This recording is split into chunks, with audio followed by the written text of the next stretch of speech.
Hello all, and welcome to Shatter Our Souls with Novari. Today we are tackling Borderlands 1's DLC, Mad Moxxi's Underdome Riot. And I know I've been radio silent for the past couple of weeks, partially because I wanted to make this a big video, not just a one-off every now and again type of thing, and talking about each of the sections individually. First and foremost, let's kind of dig into what it is that makes the Underdome Riot so difficult. And it boils down to a couple of very basic mechanics. First thing is first is that the original 5 rounds, the small tournament, shall we say, is effectively 25 waves of enemies. Your goal is effectively to beat all 25 waves of steadily increasing difficulty enemies without dying. If you die, you go back up to 9 waves behind in order to restart the previous round, meaning that it is very likely that you will end up with a circumstance of being just stuck. That there's not a whole lot you can do in order to showcase what's come of it. And if I'm being honest, this DLC as a whole is effectively just a giant player versus enemy dome or arena, simply so that you and your friends can hop on a Sunday night and yak over online while beating up baddies. That is exactly what this is trying to tailor itself towards. And in that endeavor, I don't necessarily think that this was a poor choice. I do think that Borderlands and its zaniness could have used an arena mode. Absolutely. Do I think this was quite the way to go? Yeah, that remains to be seen. Anywho, with all of that in mind, there are 3 arenas and 2 tournament sizes for each. Now, the arenas themselves fall under 3 difficulties, in my opinion. The first is the Helburbia Arena. And Helburbia is effectively the easiest of the 3, partially due to its ease of finding cover. Now, this sounds kind of weird because they all have decent cover, decent spaces to hide, but generally speaking, I've always found Helburbia to be the easiest of the 3 because I've always had a means of stopping partway through what I'm doing and getting out of there, having a moment to breathe, having a moment to just kind of sort my thoughts. That is exactly what makes Helburbia the easiest of the 3.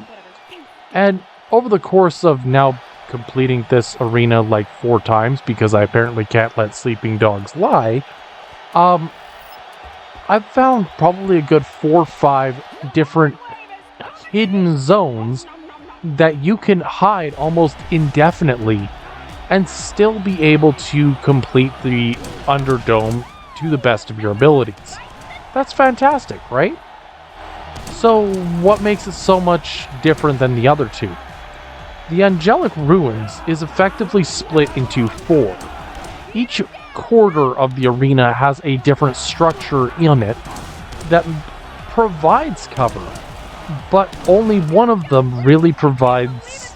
You only get cover from a certain section of the arena at any given time. So there are going to be situations where in the Angelic Ruins that you end up in a funnel, effectively, where the enemies are piled up in a specific location and you just gotta go with it. But what about the third one, the gully? The gully is designed as an S, if you will. There's a high ground at one end of the arena, there's low ground at the other, and a teleporter connecting the 2. The 2 teleporters are in easy sightline locations, which means if you choose to use it, you are going in blind. That is be-all end-all. You are going in blind if you choose to use those teleporters. But they're not terrible. It's not like it's the worst thing out there. there is opportunities to get around your opponents and use what is available to you. It just doesn't always feel like it's always the best of options. Anyways, with that in mind, they also each have a slightly different variation of enemies that show up. Where the Angelic Ruins, for example, do not have skags that show up. By my recollection, I could be wrong.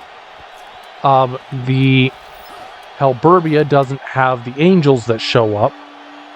And the gully has both. Is pretty much the easiest way to describe it. But bear that as it is. Each of the various versions of this come down to one basic idea: survive. And each character actually has pretty good odds of survival, provided that they're built out to a certain degree. And that's where we come to this. Now, in my opinion, Brick in this particular setting is probably the singular worst character I could have played. Now, don't get me wrong.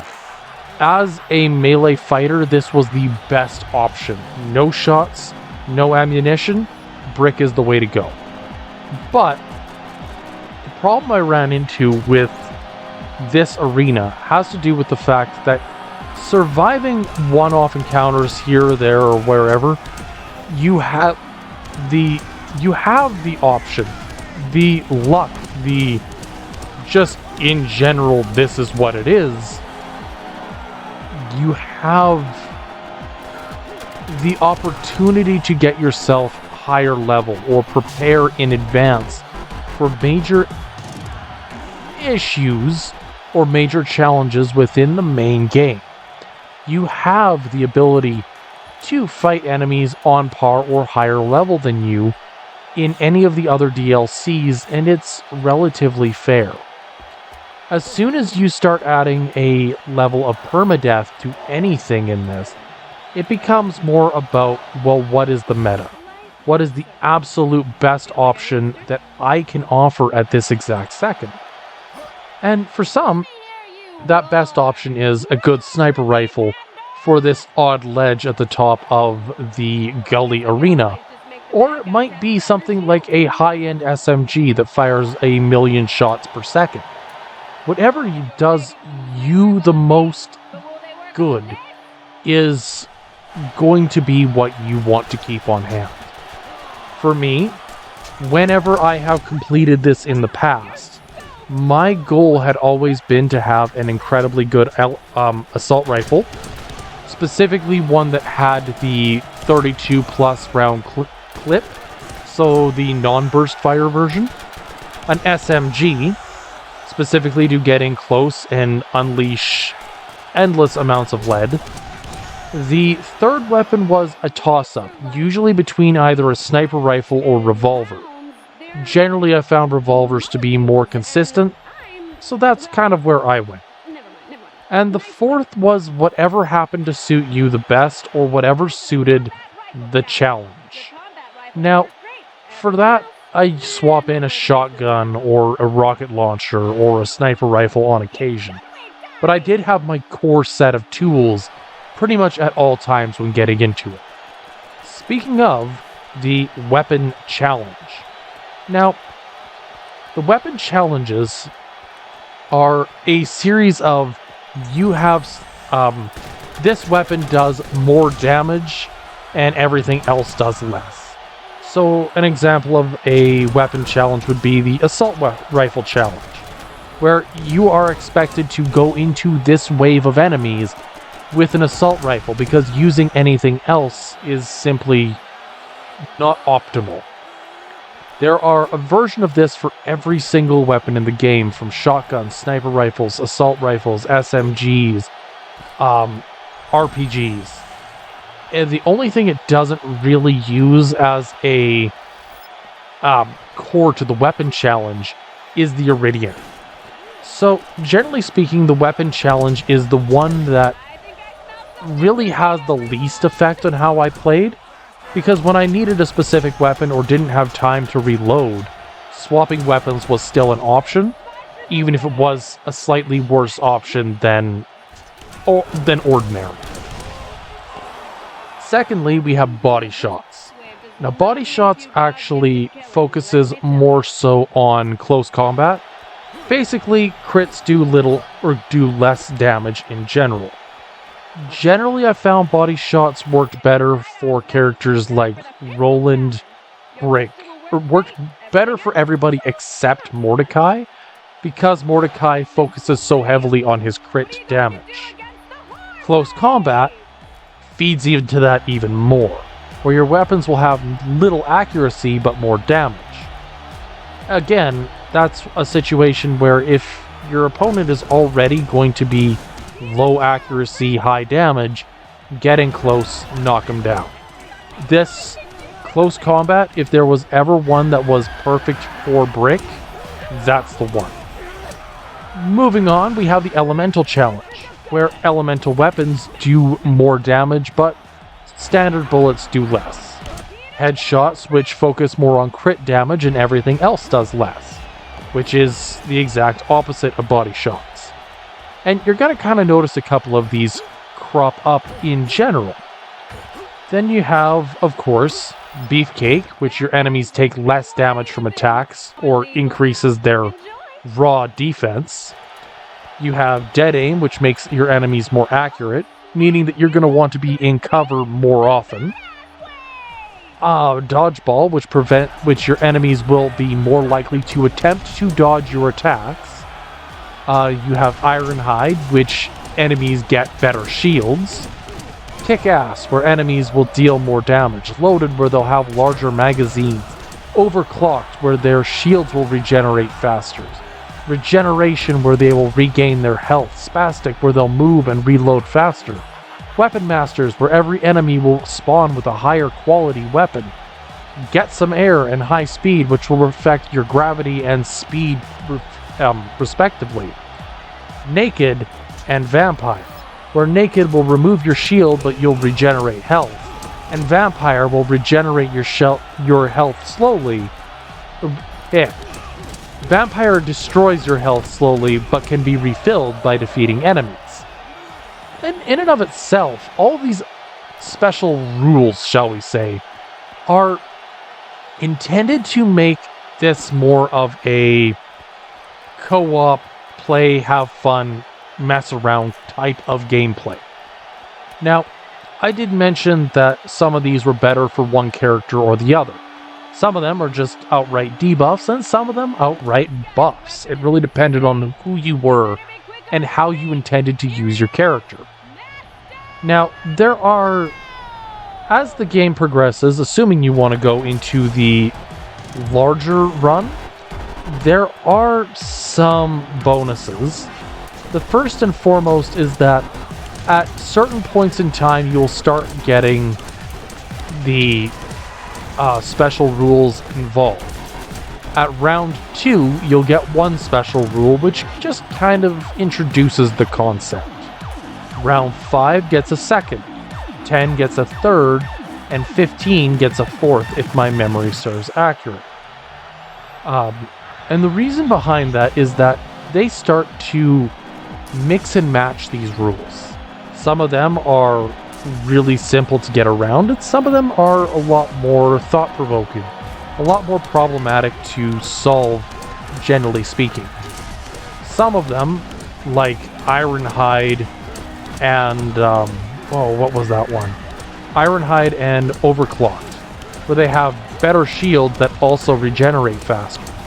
Well, you can also add the Beefcake and regeneration to that, effectively making every step of the opponent that much harder to beat.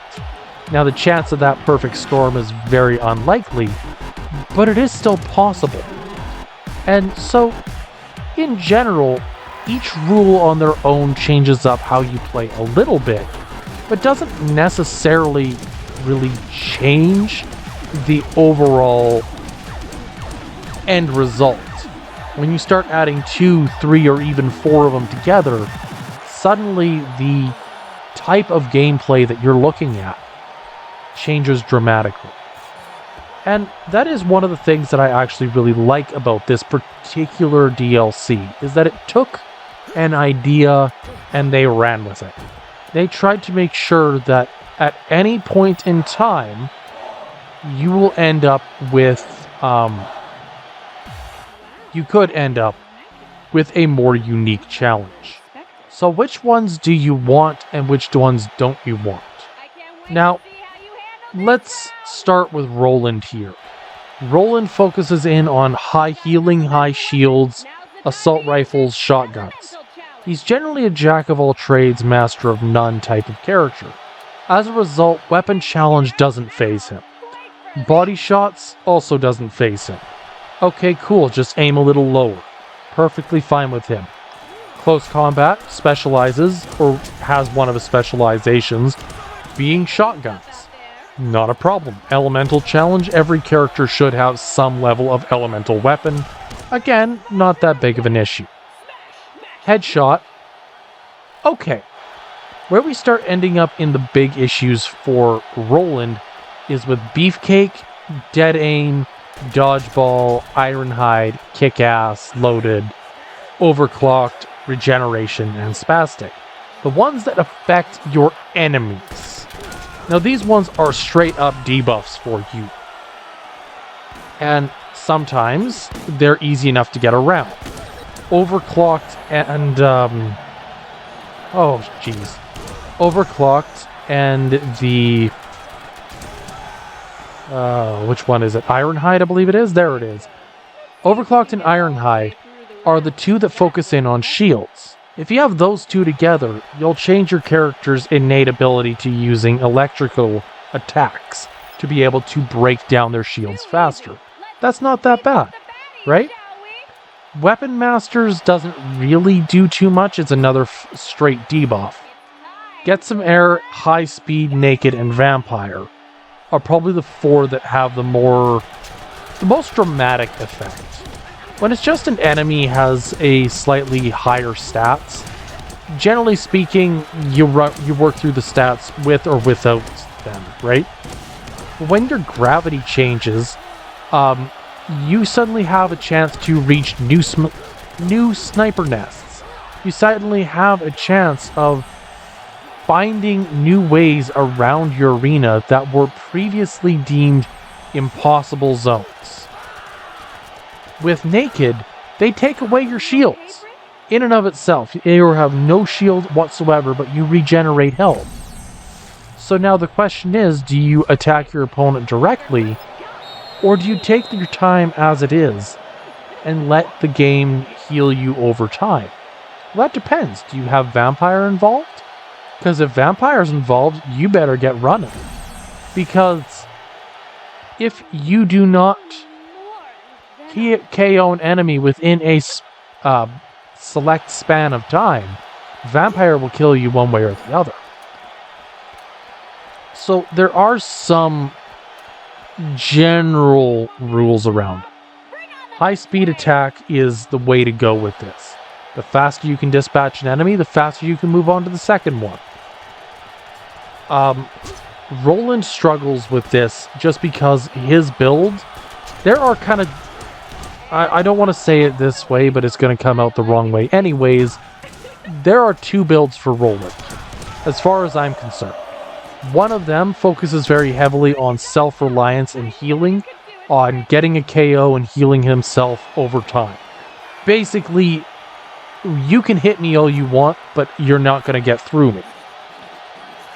Or there is the support role, wherein in a multiplayer, you can get him to focus in on the healing and maintaining enemy or player tools like shields, ammunition, health at a relatively high level for the duration of the game.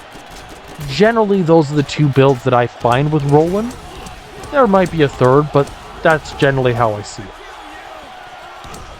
With Mordecai, because he is a sniper with a kind of a penchant for long-range combat, single-shot weapons, but also has one of the best archetypes of weapons as one of his primaries means Mordecai is unbelievably powerful. And canonically, the only one who actually survives through all of this. But Mordecai's whole gambit, being long range, being up high, means he's intending to never get close enough to an enemy that they can do damage to him in the first place. That, in theory, is exactly the way you want to play this. I'm not saying it's a perfect way to go about it, but it's generally the belief, generally the plan. Now, when you get to Lilith, her specialization being high speed, high damage, and high mobility, high damage, but, middling to low range, I initially thought that she would be a detriment in this. But the more I think about it, the more it makes sense. See, unlike the other ones who are permanently visible, permanently capable of taking damage, Lilith has something that the other three only dream of. While the other guys are panicking about how they're going to maintain their health, Lilith has already gotten behind enemy lines and actually makes some of the hardest arenas in this mission, or in this challenge, significantly easier simply because, well, I'm already behind enemy lines and I can get out of this really easy as well. Helburbia, for example, is the one that I tend to find the easiest.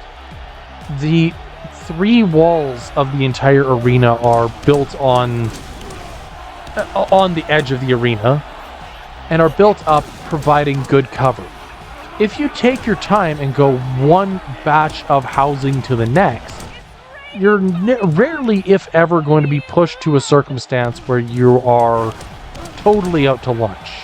It can happen, but it's not as common as other arenas. The Angelic Ruins, I always found that if I overstretched myself even a little bit, there was a good chance that I was not getting out of that arena safely.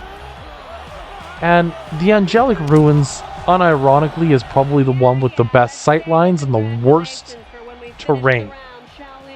I had so many times where it looked like I had easy movement and I get caught on some small piece of geometry.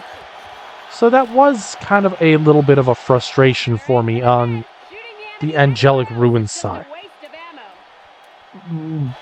Lilith in the Angelic Ruins would shine, because her whole gambit of getting in behind enemy lines allows her the best opportunity to thin out the enemies or just draw attention away from the primary sight lines that are running the rest of the arena. Effectively, what I'm getting at is that to make this work for the 20-round, 100-wave version, a 4-player team that knows what they're doing, and possibly an under-leveled party leader, is exactly the way to go.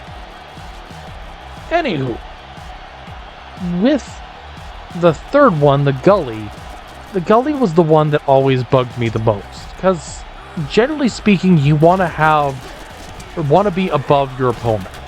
Better sight lines, better understanding of their battlefield, better terrain, right? And so, it's of course the place where all of the high-end enemies tend to spawn. The Crimson Lance will almost always spawn at the top of the arena. Which means if you get them spawning around you, you're pretty well toast right off the hop. But you can go a little bit further with it. Because of that, there are kind of 3 main locations in this area. There is the top of the hill, the bottom of the hill, and the structure in the center. Generally, the structure in the center is the one that I turn to and say is the de facto you're supposed to end up here on a regular basis, but it doesn't necessarily mean much of anything. The lower end is where I would say avoid if at all possible, and the top of the arena is where you kind of want to be wary. You want to be up there, but if the wrong group spawns, you want to be as far away as possible. Yes, ignore me as I throw non-existent grenades because I don't have a gun. So that all kind of makes sense. The last bit that we kind of need to cover is specifically the bosses. Now, each arena will pull from the same pool of bosses from the main original game. And it is important that we mention that it has to be from the original game because each of the bosses are on a repetitive sort of list, shall we say. Nine Toes and his Skags, Bonehead, Baron Flint, Hans and Franz, Master McCloud, King Wee Wee, Reaver, Sledge, One-Eyed Jack, and Taylor Cobb all end up showing up in the boss wave. It is generally one of the easier waves to fight, simply because the enemy that you have is predictable once you know who it is. So we end up with more or less a revolving door situation. Now, as far as the wave system goes, each wave starts with the starter wave. It is simply a very basic, to the point, these are the types of enemies that will be fought in the subsequent rounds. It can be, it can be a batch of banditos, some Crimson Lance, it can be enemies of the Guardians, etc. Generally speaking, assortment. Wave 2 of each round is the gun wave.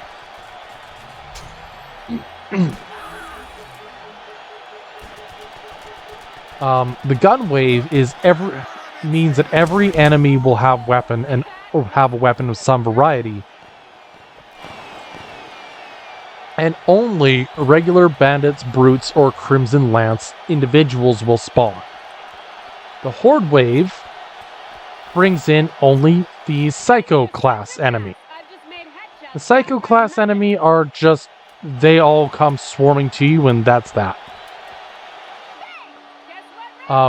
And so I kind of like the Horde wave, as it's a little bit more on the, okay, we have a moment, you can breathe, relax, it's fine. And generally speaking, as long as you're always moving, the Horde wave is the easiest of the 5 waves to beat. The hardest, in my opinion, has always been the Badass wave. Only a few enemies will spawn in on the Badass wave. Generally less in total, but always stronger variations. Bandits are commonly upgraded to brutes. Lance infantry are upgraded to engineers. You can sometimes end up with a group of guardians. Generally speaking, that's how it runs. Badass wave is always mid-tier or higher, so to speak. So you're always going to end up with a lot more, shall we say, outgoing from it. And so these arenas all somewhat make sense. Now, I suppose it's time to talk about why this. So, fighting this and completing this, I wasn't entirely sure how it would work. Each and every one of the rules and Moxie's maxims, or whatnot that they're called, has a little bit of variation on how well they work for each character. But when you take away having a weapon, suddenly your Kung Fu is best makes a lot of sense. So, on a general statement, the brick run, absolutely all out, destroy everything you can. The ones that scared me the most were stuff like Get Some Air and High Speed. simply because changing how everything worked for me often meant that I could end up in a situation where I would be unprepared. That something might happen. I might go to throw a single punch and get launched across the arena. That was always kind of a little bit of a terrifying potential for me. But certain ones that I've labeled as being scary just kind of made me laugh. So the weapon challenges mean absolutely nothing. Because effectively I'm fighting with just my fists, when I ended up with a weapon challenge, it didn't really make much of a difference to me. I just rushed in and fought as I always have. It didn't have any long-lasting effect. It didn't change how I played. The body shots, unironically, actually made me even stronger. Brick in his Berserk mode has significantly higher damage output, but paradoxically also has much lower likely to land an accurate strike. And so for me, body shots made an absurd amount of sense, because I was just fighting my opponent head on and letting kind of how Brick in generally moves through his lunge strikes guide how the character moved, guide where he struck. So body shots actually works great with Brick and makes him nigh untouchable. Close combat, again, that really doesn't scare me. I have no long range to speak of, so when close combat came up, it was always, oh, I can breathe a sigh of relief because I know for certain that my enemy won't be able to beat me under these conditions. I can get in close, I can deal all the damage in the world. Elemental Challenge was just a straight up buff, because generally speaking, I always have one of 3 artifacts activated. Either I have the shock artifact, I have the explosive artifact, or I have the corrosion artifact.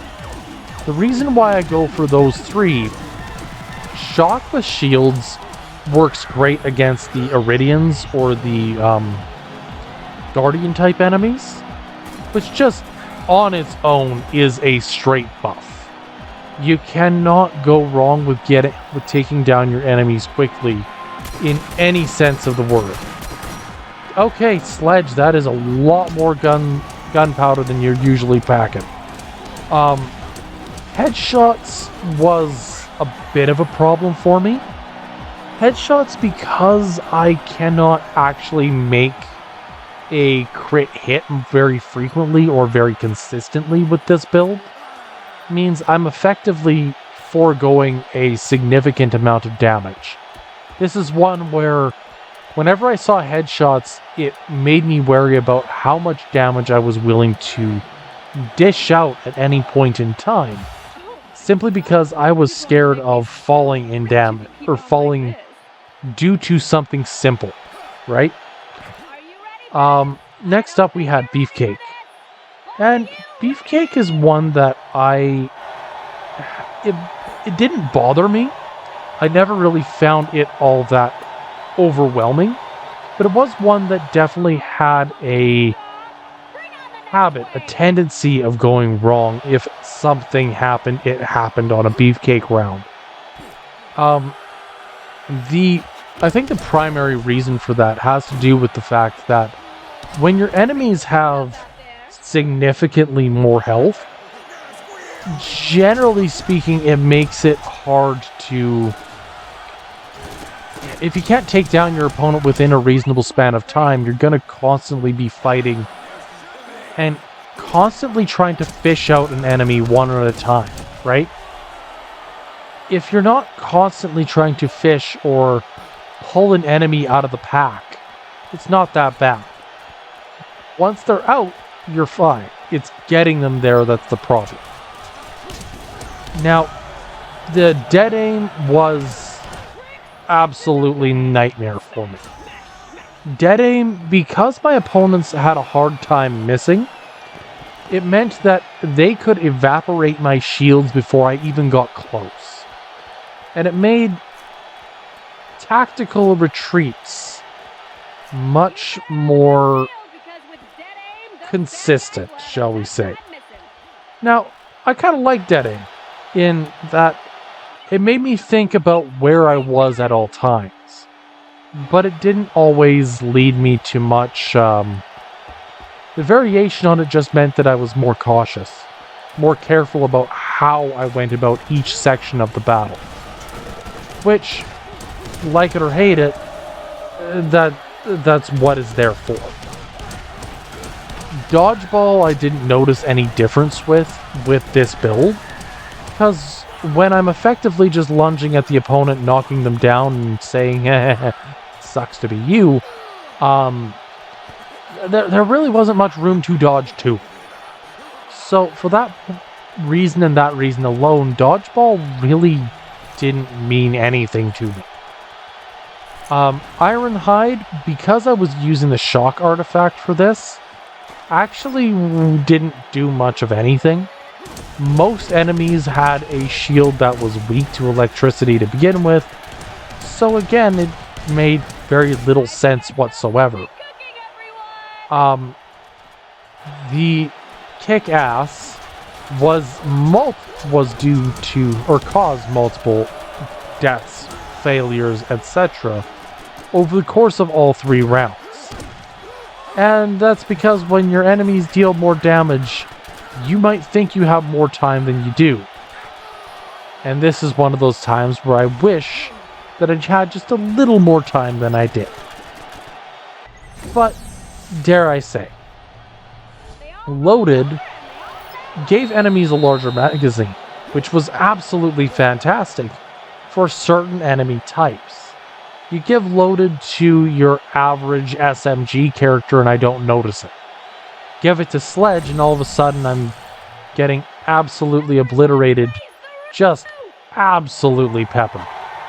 But that's the point, right? Loaded changed up how long I had to remain in cover, how long it would be before I would start actually being able to make progress.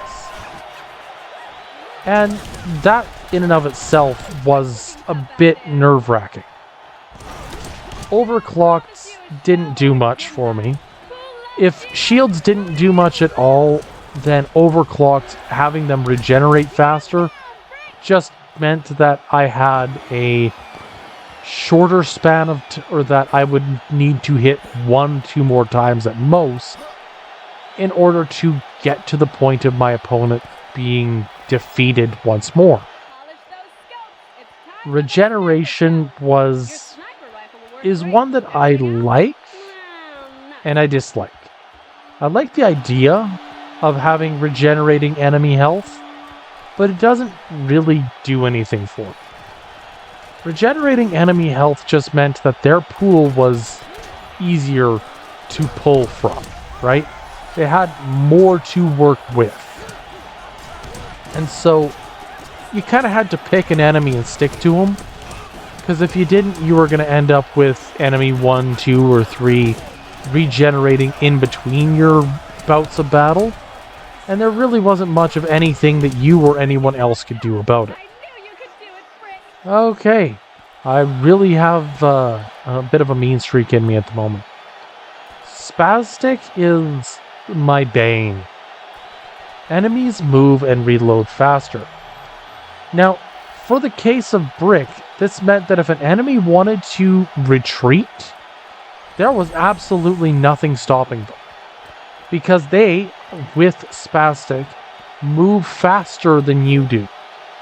And so it always ended up in a situation where I kind of just had to hope and pray that everything worked out with the AI kind of slowing down and being cautious with those. But I'll be honest, very rarely did that ever come about. And so, for me, I always found that when Spastic came on, my defenses went up.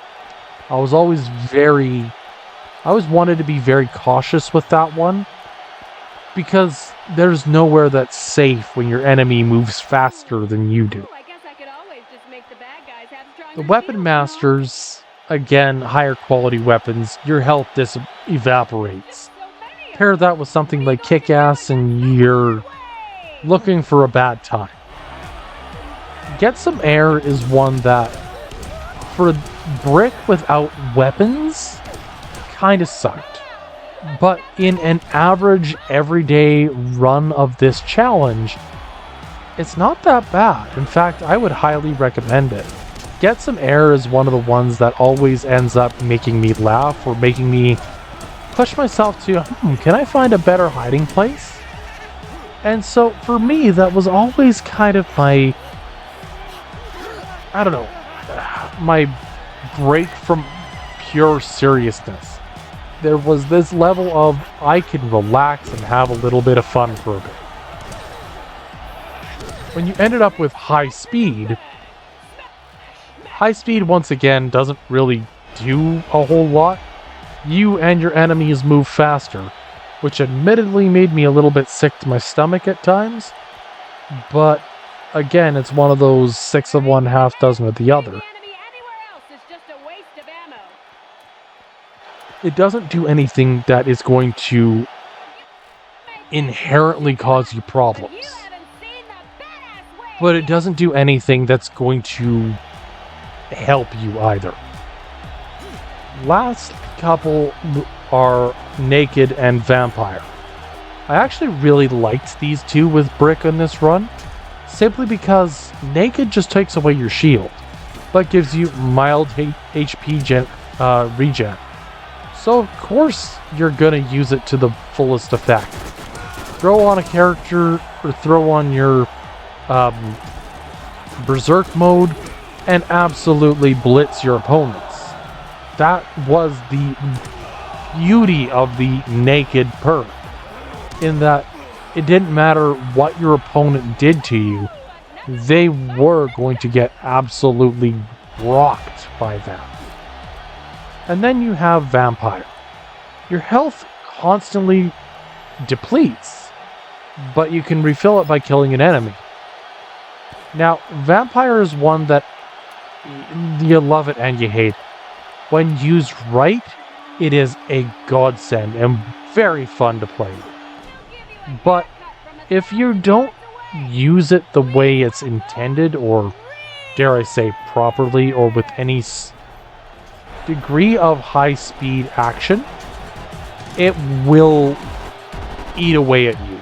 You will end up with absolutely nothing left and then wonder why you fell.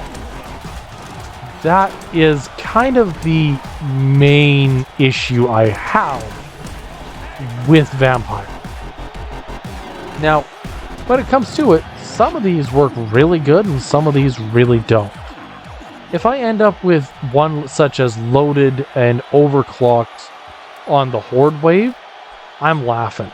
Because I know full well that those do not mean anything in those rounds. Spastics, where your enemies move faster, on the other hand, terrifies the heck out of me in the Horde wave, because the Flood of Flesh is now faster than you.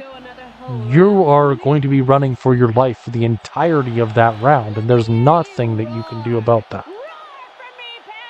And so, each round, I should say, no, each wave has a different kind of setup. Certain ones work better on certain waves, certain ones are more in your favor on a starter wave than the badass wave. Dead aim on a starter wave is not the end of the world.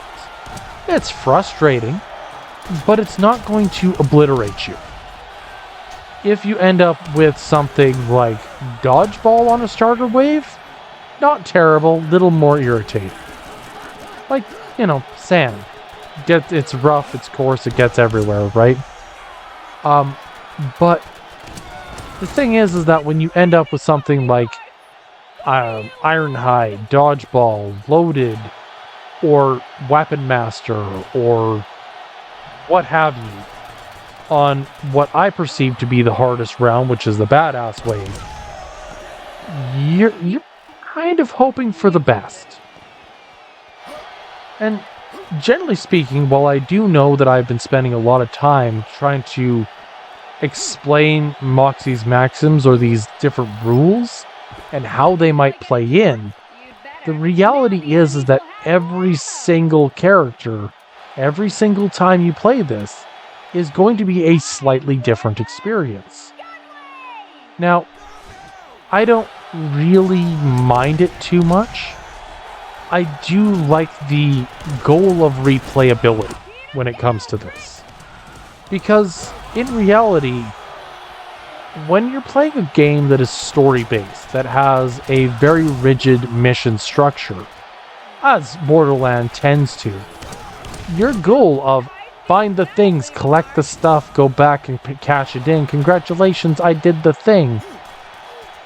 There's only so many times you can repeat that process before it gets to be old, gets to be too much, gets to be something, right? And I think that's where I think Borderlands 2 kind of found a good balance, where instead of your missions always focusing in on one or two tasks, there was also the challenge board that had you try to find hidden vault symbols and what have you. The idea being, there's more to the game than meets the eye. Find it. That's good. I love that. This tried to take a very standard shooter mode, a very standard multiplayer experience, and says, go hard. Let's see what we can make of this. Overall, if I were to say anything about Mad Moxie's Underdome Riot, it would be try it. Do the smaller runs, the 5-round ones, play around with it a little bit, see how your build stacks up against a level-scaled entity similar to yourself. But when you're done, don't worry about coming back. Get your skill point and walk away. Because Mad Moxie's Underdome Riot, whether we would like to admit it or not, it's as replayable as it gets, and not always in the right way. Now, I'm going to kind of point at an older game that I used to love, that I would play for hours on end because it was my favorite shooter of all time. And it was 007 Nightfire, PlayStation 2 GameCube era. And at one point, I used to play it pretty much every weekend. We would get down, we would play the same arenas, we would do sniper rounds, we would player versus enemies all day long. And it was great. We would have the most ridiculous top agent matches you can imagine. But at the end of the day, it was fun because the gameplay was fun. It was fun because there wasn't downtime. There was always something to do. But when it comes to Mad Moxie's Underdome Riot, one of its core weaknesses, one of the things that I personally believe is what gives it its identity, for better or worse, is that it seriously struggles when it comes down to being able to make things work. And I know that sounds kind of weird. What do you mean, make things work? What is that? I'm saying it as a statement of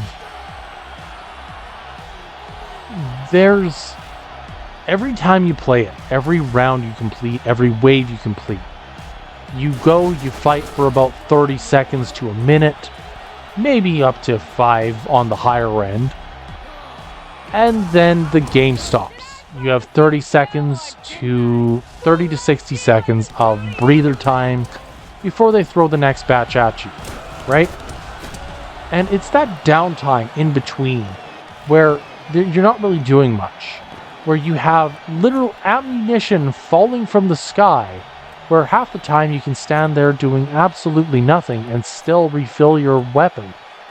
Means once the round is over, it's over. You can focus in on getting a better vantage point. You can figure out a better solution to what's coming up. But at the end of the day, that's all you can do. Prepare. And that preparation phase, in a more courteous light, could be done better. As I say with 007, there was that you had to stop and prepare, but the gameplay loop meant that you were always searching for ammunition. You were always focused on where is the next kind of restock moment. When is it going to be that I can do this, right? In Borderlands' Underdome Riot here, yes, everything was kind of set out in such a way that nothing's going to stop you from completing your round, your wave, what have you. You don't have to go out of your way to find ammunition. It's very liberal, it's very open about that. But by doing so, it takes away one of the core components that makes other shooters more enjoyable for myself, which is the fact that when resources run low, what happens? And so, when resources ran low in Call of Duty, in 007, in Borderlands proper, you found ways around it. You'd go looting, you would go, you'd take a step away from the action and get yourself some new weapons, some SMGs, some whatever you have it. Swap your gun. Focus on a different weapon type for a little bit. That was all viable in other games.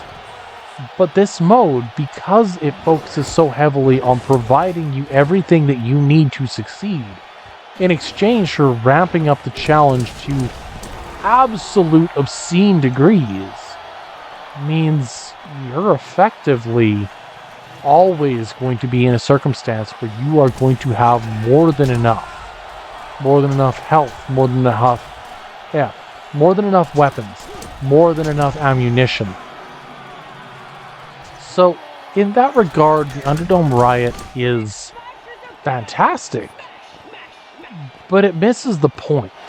It misses what I believe is one of the core goals of a shooter.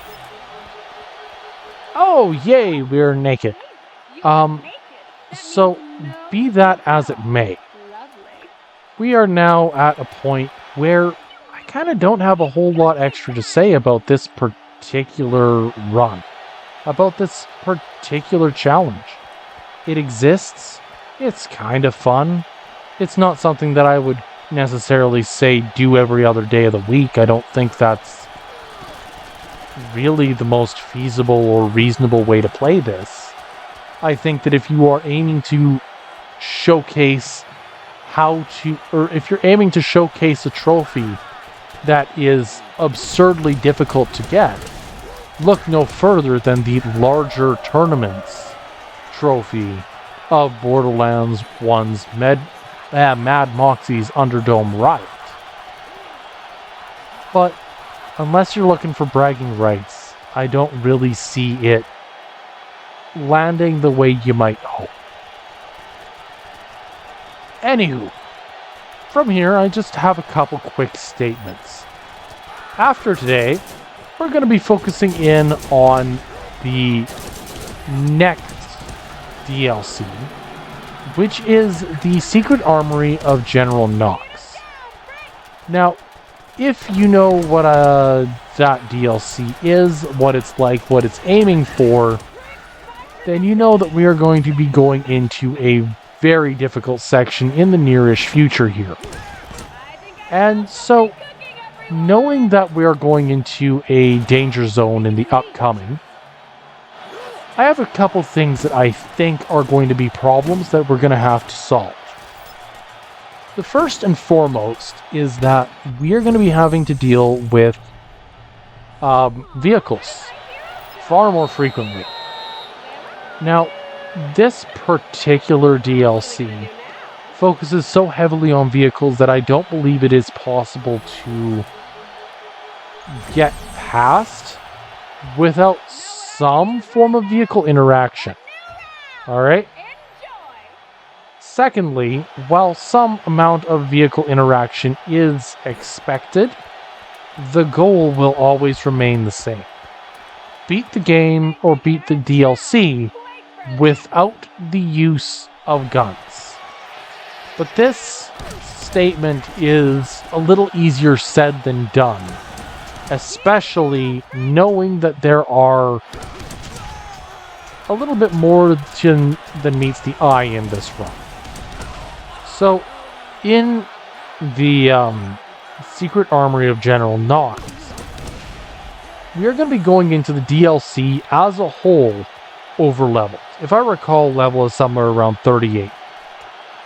And so, for that, it's going to be very, very heavily in your favor to use certain tools over others.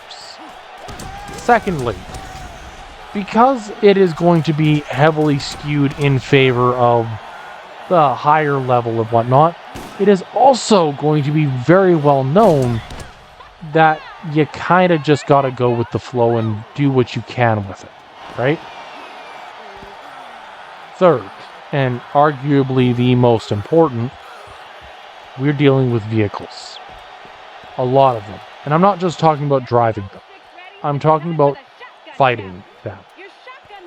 Now, back at the time that we fought Mad Mel, which was the last time I really had to worry about vehicles, it was an absolute nightmare fighting Mad Mel in any capacity. Because Mad Mel's entire identity as a character was designed around the idea of Mad Mel being a brute, being capable of one-shotting you, being capable of effectively getting away without really doing anything. And so my goal when I fought Mad Mel was, I don't care how it happens. I only care that it happens, right? But going into this new DLC, I have to be very careful about how I do each and every action. Because if I were to get up close and personal with one of the, I believe they're called the Lancers. Ignore me if I'm wrong here. But if I have to get up close and personal with any of the enemy vehicles, well, I'm going to be in a very rough spot. Because enemy vehicles in and of themselves are going to absolutely rock me. 1, better range. 2, is he driving? Because if he moves an inch while I'm trying to rock the boat with a pair of cannons, then I'm not going to end up in a good circumstance to finish this all off, am I? Ultimately, I will end up being in a circumstance where I'll be playing very luck-based for a while. Now, we do have some good news that comes along with it. At the time that I was in those regions fighting Mad Mel, I also did not have access to corrosive damage, something that I got just a little bit later. So, we have an alternative for dealing with vehicles that we didn't have at that time. Question isn't if, but how well will that work, right? My guesstimation is that as long as I have some semblance of high-end corrosion damage, I should be good. Lastly, we have the, I suppose I'd call them the probes. And the probes are they're airborne. And as a result of it being an airborne enemy, I'm going to be honest, I'm not entirely sure how it's going to work. I know for certain that I can defeat an airborne enemy with a certain degree of consistency. Not perfect by any means, but consistent enough that I don't believe that it's not going to make or break the challenge, so to speak. However, it will mean that I'm going to have to focus in on getting close to my opponents, specifically directly under them, as it was determined, I believe, when we fought the Sarah Guardians? No, it was sooner than that.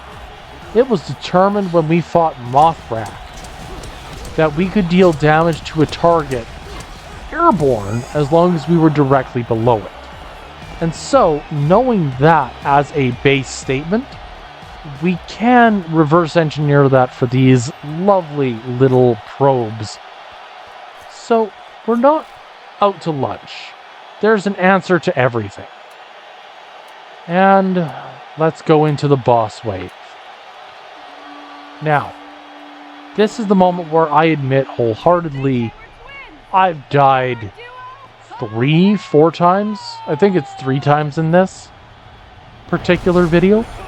And the reason why I've died so many times has to do with the fact that this is an unforgiving mode.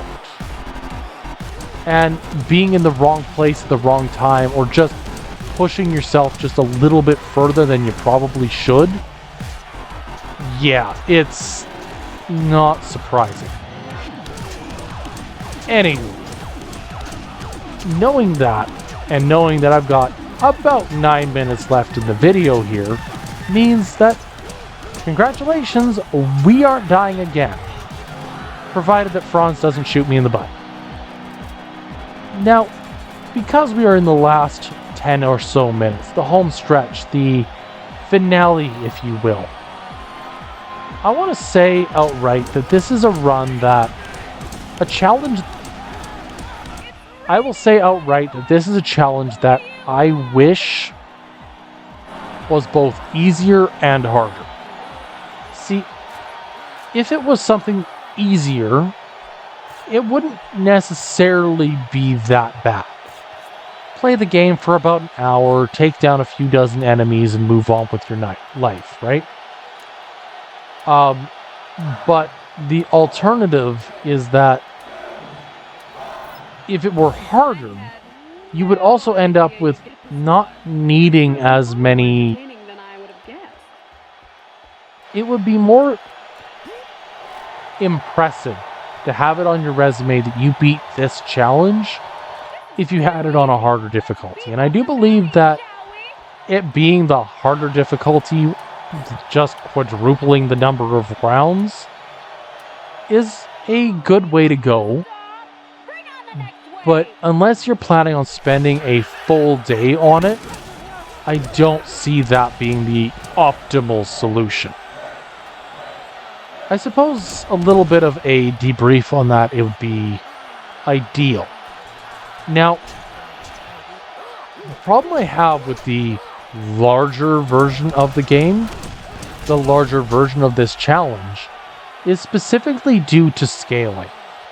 See, when you're doing the small runs, the 5-round run, the 25 waves of enemies, you start with your enemies slightly below average, and end with your characters roughly the same amount above average. When you do the 20-round version, your enemies are sitting somewhere in the 30 to 40% more health. I think it's damn near double the shielding, and even increased output of raw attack power. The further you get in, the more ridiculous this challenge becomes. It is not a test of skill. It is not a test of power. It is not even a test of your build. It is a test of your endurance. And as an individual, I admit that the only reason I have those trophies on my main profile was because I went and cheesed it. Now, this is my moment of saying I went through with my level 69 character, got a friend to level 30-ish, and then stole their account for a day, played multiplayer, in quotations, for 4 hours straight to do one of those 3 arenas. And the level scaling and difficulty scaling gets to a point where at times they were putting pressure on and even knocked down my max level character. Which means that doing it on just on a whim is something that not many players will ever be able to do. And it's not me trying to say, oh, these people can't do it. It's me saying this is a challenge that is not designed to be easy. This is not a challenge that is designed to be fair. This is a challenge designed to break the player, designed to push you to your absolute limits. It is not a test of strength. It is not a test of power. It is a test of, well, willpower, I suppose, but it is a test of endurance. How long can you hold out? Can you beat this before it crushes your spirit? To do this solo is next to impossible. And I'll be very honest, I don't personally know anybody who has done it solo without cheesing it.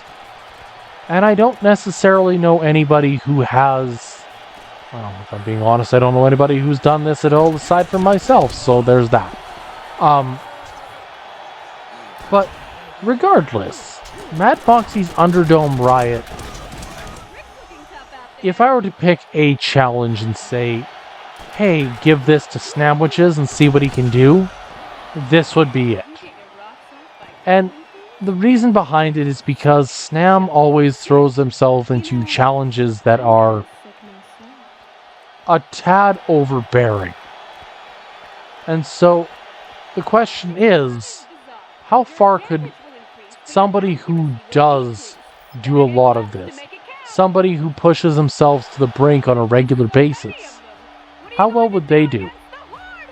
And that might just improve my sense of, ooh, this would be fun. But it also improves my personal belief that I'm not a bad player. This is just a hard mode. Anyways, the Horde Wave, round 5. Wave, I think we're at like 45 now, to be honest. Other thing that I found with this is that, like, you could beat the first 5 rounds in about 30 to 45 minutes. But by the time you got to the end of this, it ended up being that it took you 10, 15, or 5 to 10 minutes a round. So it was almost guaranteed 4 hours start to finish to do this thing. Anyways, it's a badass round. Not much to say about this one, to be honest. Badasses, bunkers, and bonks. I honestly, if I were to pick a challenge that I would not recommend for anybody, this is the one. See, a lot of people, when they say, you know, if I were to pick something that I love, and if I were to pick something, a game that I love, but I would never recommend to anybody, I would honestly say that at this point in time, Borderlands 1 is one that I would have to say. Borderlands 2, even 3, improved on the dynamics of the game, worked on the humor. It didn't always land, let's be real, but at least it was trying to make funny. It was trying to be a relief from the day. Borderlands 1 is more serious. It was intended to be a more serious, consistent shooter. It's how things worked in video games at the time is that they wanted you to be in a circumstance where it was a serious thing. And honestly, it didn't always work out the way we had planned. The problem is that Borderlands' identity developed from Borderlands 2. Whereas this, in and of itself, I can say that I love this game. It is simple. It's a little bit dated. A lot bit dated nowadays. But it's not a bad game. And I think that's good. But I couldn't recommend this to virtually anybody unless you are an absolute masochist like me. Anyways, with all of that being said, with the third and final Mad Moxie challenge completed without firing a singular bullet, I hope you all have a fantastic night. And if you wouldn't mind leaving a like, comment, or subscribe behind, I would greatly appreciate it. And if you made it this far into the video, holy snap. Recommend me some sort of video game, some sort of challenge that you would like to see in the future. Because you've earned it. Anyways, that is all from me for today. Until next time, have a good one.